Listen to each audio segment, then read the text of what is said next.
Assalamualaikum warahmatullahi ta'ala wabarakatuh. And good day everyone. I am Asmina Mandog, and today I will be discussing the censorship in popular culture. So here in the PPT is that censorship in the Philippines refers to the regulation or restrictions of media content by authorities or institutions to control what the public sees, hear, or read. So it is often done in the name of protecting public morals, maintaining social order, or preserving cultural political values. So I will be discussing it deeply. So what is censorship?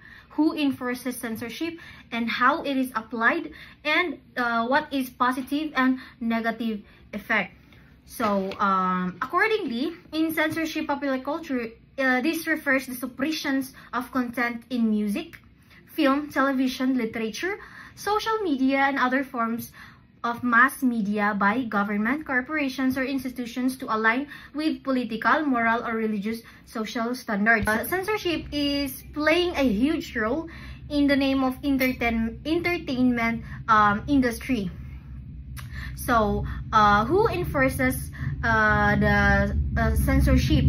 Here is the censorship in film and TV. So, the Movie and Television Review and Classification Board, or the MTRCB, oversees content or shown in theaters and on TV. So they rate, they edit, and they ban content based on violence, sexuality, political messages. So aside from the MTRCB, who enforces censorship? We have the media corporations, like for example the film studios, the streaming platforms, or record labels. So aside from that, we have these social media platforms, like for example the Facebook, TikTok, and YouTube moderators. They are the one in their platforms. They are the one who censors the posts, the content when it's violating and very sensitive to the public to hear and to see. So they censor those ones. So in the PPT, we have the example, the local films dealing with controversial issues like extrajudicial killings or LGBTQ+ themes sometimes face delays or censorship. So another one is that censorship in music and literature. So censorship is not just in media. We have music and literature.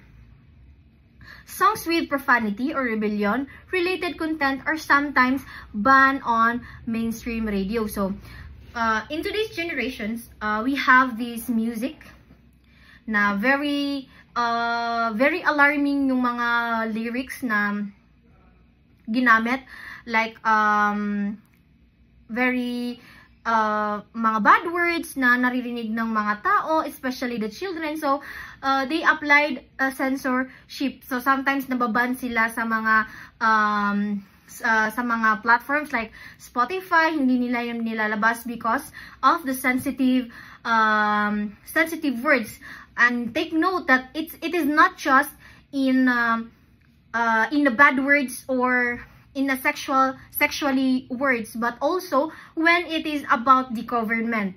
So that the people or the people na nakakarinig ng mga music is hindi sila ma-brainwash what is the really or what is the reality about the government, yung nagagawa ng mga government sa atin. So also not just in music but also in literature. So books that tackle sensitive topics like revolution or criticisms of the government are quietly restricted in school libraries. So yun na nga, para hindi ma-brainwash yung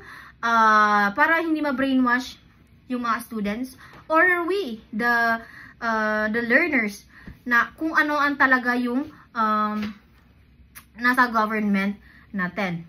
So aside that is we have censorship online. So censorship online, we have under the Cybercrime Act, Prevention Act of 2012, online libel is punishable, which can affect of speech, freedom of speech on social media. So some websites critical government have been blocked or monitored. So as what I've said earlier, that Facebook, TikTok, or YouTube moderators is nadidelete or nababan yung mga post na yon when the post is sensitive and about government. So the next one is how is censorship is applied.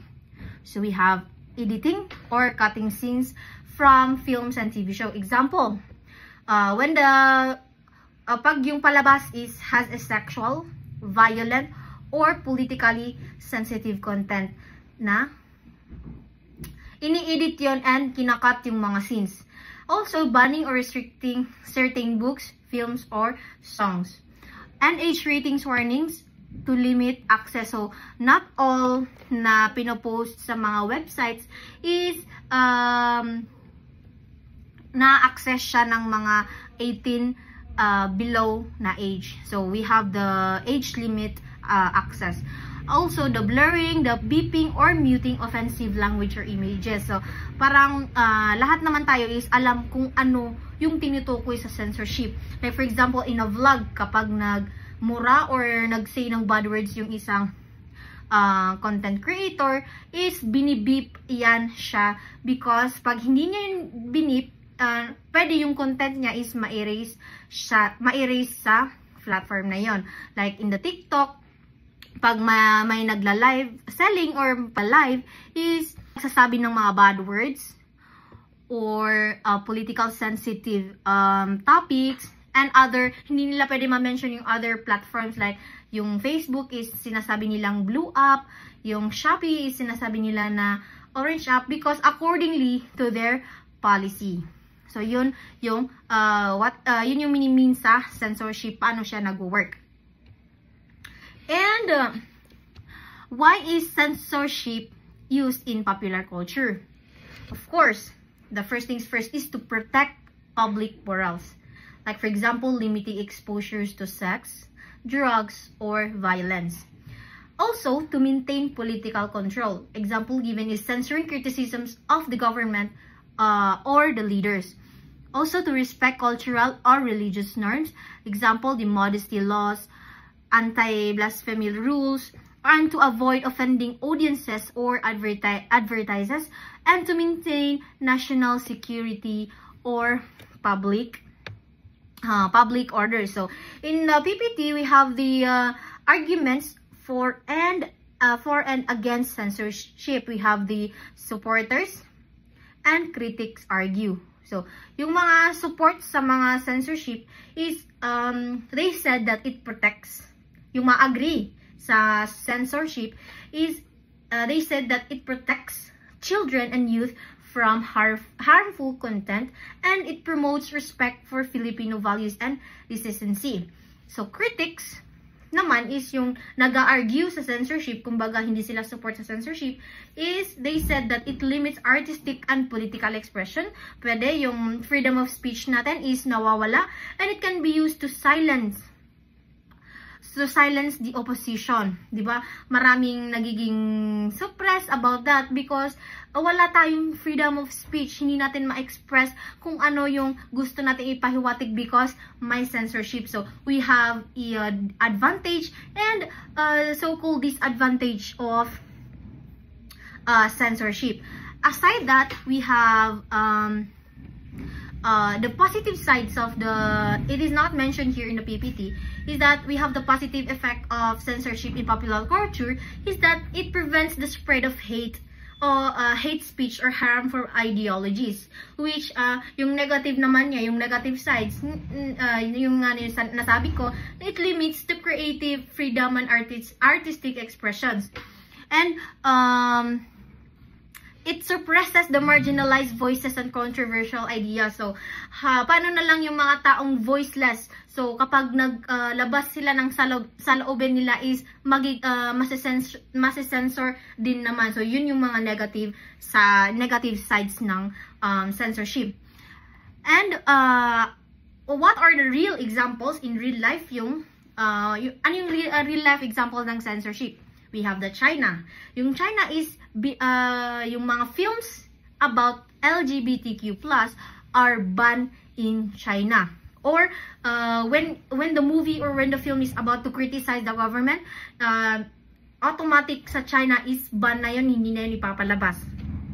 Another real examples is Taylor Swift's songs. So sometimes they get bleeped or altered for radio. Pag pinapakinggan yan sa radio or some other platforms, is ini-edit or kinakat yung words or ina-altered yung words from bad words na chini-change nila in other words na para hindi marinig ng mga listeners because of sensitive word na ginamit sa Taylor Swift songs.